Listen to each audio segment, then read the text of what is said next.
महाराज जी ज्ञात अज्ञात रूप में नामालूम किन किन स्थानों देश विदेश में भी प्रकट होकर अपनी कल्याणमयी लीलाएं करते रहते थे।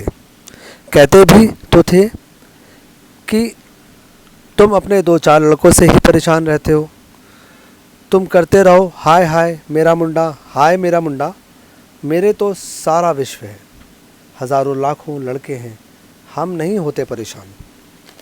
उक्त कथन के संदर्भ में दृष्टांत रूप में एक लीला एक अमेरिकन महिला हीथर थॉम्पसन से संबंध रखती है। लंदन में वह जब एक बस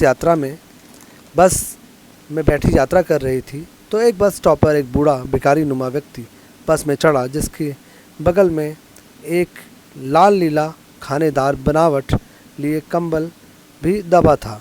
केवल अपनी मनोहारी मुस्कान द्वारा ही बिना कुछ बोले उस वृद्ध ने मानो इस महिला से कुछ खिसक कर बैठने का आग्रह किया।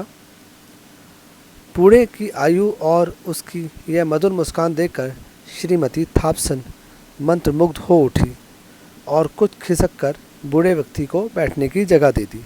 सभ्यता की सीमा के भीतर बंधी महिला ने उस वृद्ध की तरफ पुनः देखना उचित न समझा, पर उनकी वह मुस्कान वह भूल न सकी। तभी एकाएक इनको नामालूम किस प्रेरणावश याद आया कि अपने मित्रों से वह सदा यही सुनती थी कि भारत के एक महान संत महाराज जी भी सदा एक कंबल ओढ़े रहते हैं और कि उनकी मुस्कान बहुत मनोहारी होती है। इस विचार के आते ही उन्होंने मुड़कर उस वृद्ध को तुलनात्मक दृष्टि से देखना चाहा, पर तब वहाँ उस सीट पर कोई भी न था। ये आश्चर्यचकित हुई रह गई कि वेग से चलती इस बस से वृद्ध महाशय कब कैसे उतर गए।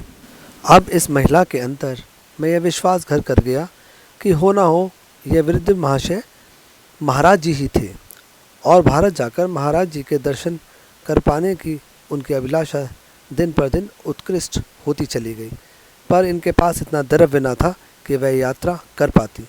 घट घट के जानने वाले महाराज जी ने तभी इनके मित्रों आदि को प्रेरित कर इनके लिए समुचित द्रव्य की व्यवस्था भी संपन्न करा दी और शीघ्र ही इन्हें भी कैची धाम में अपने समक्ष उपस्थित करवा दिया।